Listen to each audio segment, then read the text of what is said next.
Hi, I'm Sarah, and today I'm going to talk about whether old school Vans are a good shoe for skaters or not. What do you think, Ken? Would you buy these shoes? I think that's a no.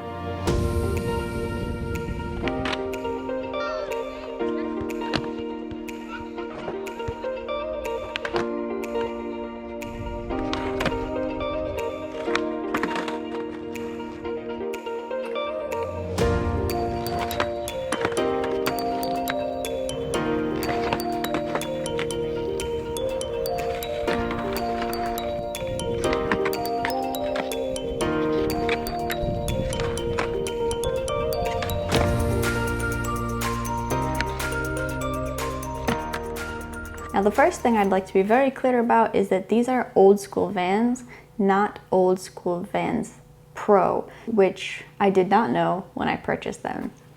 I started skating at the beginning of the pandemic.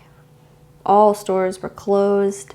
I barely got to buy a $14 pair of shoes at Target that I could just rip up and not feel bad about ripping them up. And then when I was finally able to go into an actual shoe store and purchase these, I didn't even realize that there were pros and non-pro versions. So these are $60. When I bought them, they were $60. And I just want to talk about whether or not they're worth it for a $60 skate shoe, especially when the Vans Pros are only $5 more. So I guess the best place to start is with durability. For me, whatever I buy, I really want it to last a while and be worth the money that I pay for it. So I skated these, let's see, I wrote down the dates. So these actually held up pretty well. I skated them from June 17th to September 23rd.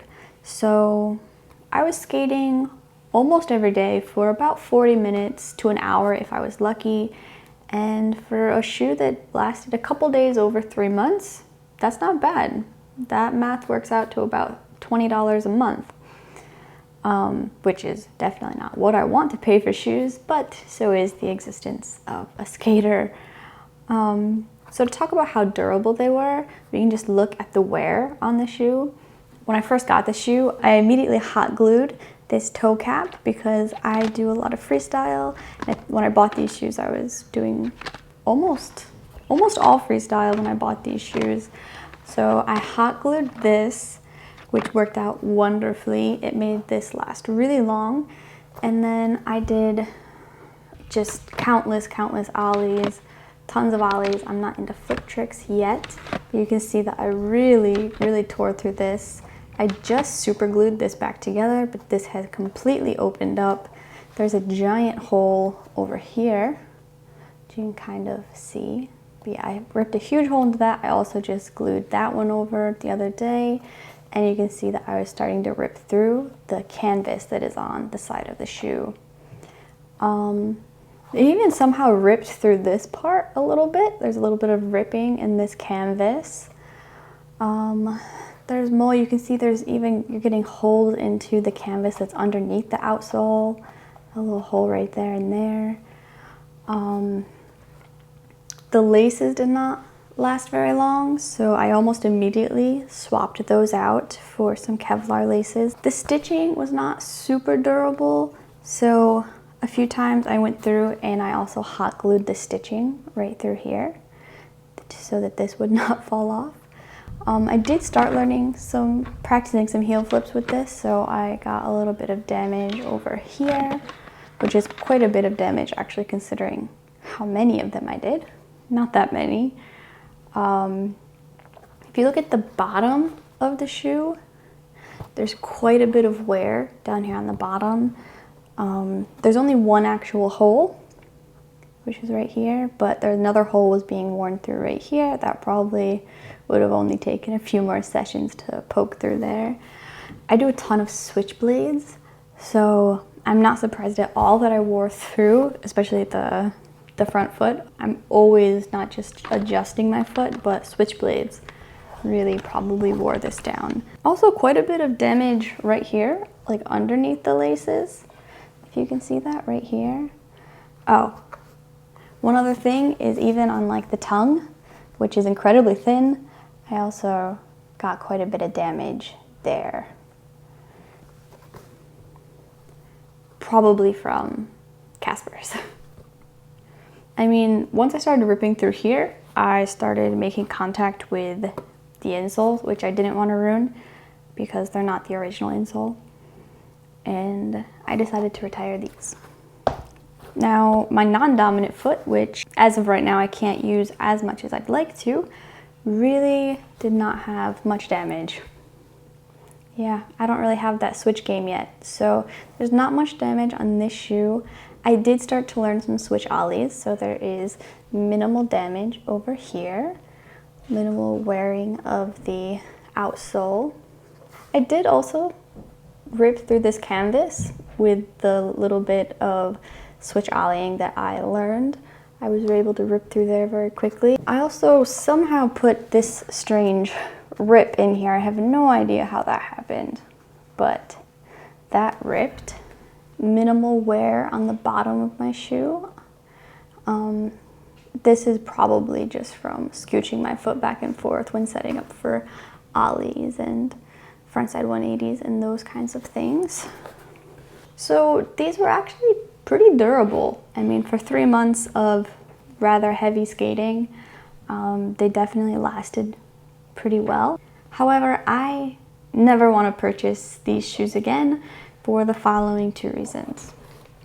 One, the top part of the shoe, this little area, the suede, the laces, the incredibly thin tongue, these offered absolutely zero protection for when the board landed on the top of my foot, which, you know, doing no-handed 50/50s and Caspers, and just sometimes when a stray board just fell on the top of my foot, that hurt. I got a couple top foot bruises, but the real killer for these shoes was the sole.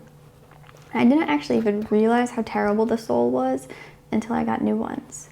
So first of all, the sole of this shoe is not removable. I went to hell and back to get the sole out using a blow dryer to try and melt the glue, and then pretty much making my fingers red and raw and numb trying to rip the sole out. But I ripped these insoles out and I replaced them with these. This was the best choice I could have possibly made.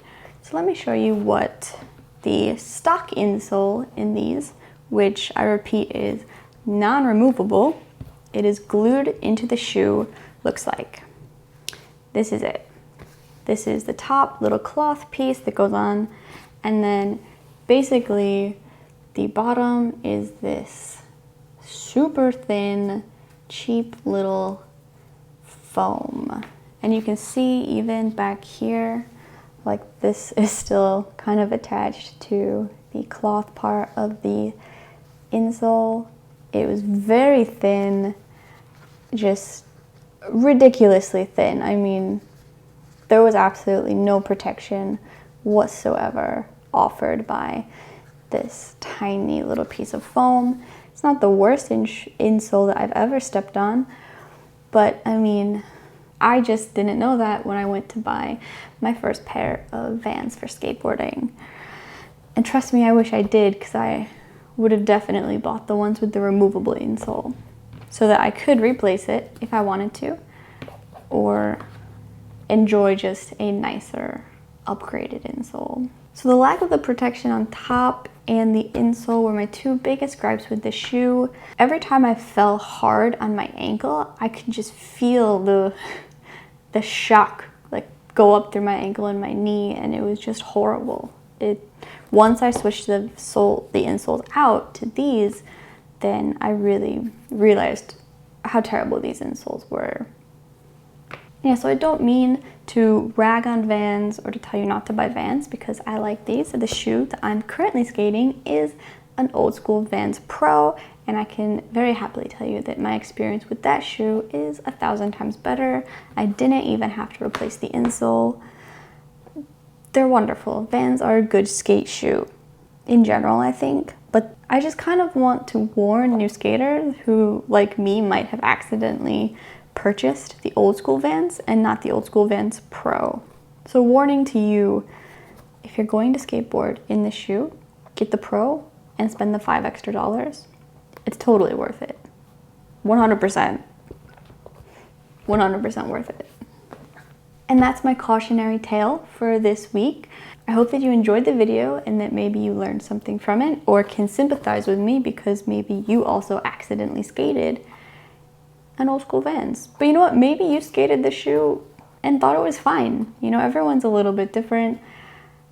I just really truly think that the extra $5 upgrade to the Pro is much better for your feet. It's just a better insole. It's removable, so you can choose any insole that you want. If you wanted to change it, it's just worth that extra flexibility and the extra comfort. Honestly, I really liked these shoes. As I said, I upgraded from a $14 pair of, Target shoes, a $14 pair of Target shoes to these. My feet were pretty much walking on clouds in the beginning until I bought these and I realized just how bad I had been suffering. But so is life. I hope you enjoyed this video. I hope you learned something, or maybe you can sympathize with maybe you made the same mistake that I did. And I hope to see you next week.